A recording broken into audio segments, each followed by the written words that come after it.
Ito na po ngayon yung bago nating welder mga idol. Oh. Ayaw na magpaawat. Siya na daw ang gagawa ng mga ginagawa ko. Mahirap palang turuan to. Nangaagaw na ng trabaho. Pinapalis na ako dito. Papayag naman po tayo mga idol kung siya na magwe-welding dito. Basta ang labor niya si Brownie. Ayan po.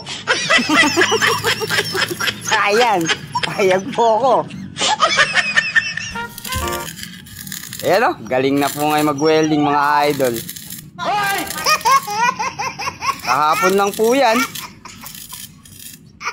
Susunod, pagka po may tinuruan po tayo huwag po yung mabilis umano kagad. Sumusuway kagad Oh my God! Wow! Sabi nga naman po nila, sumunod ka muna bago sumuway. Tama. Ba't ba ayaw matanggal ng palo na yun?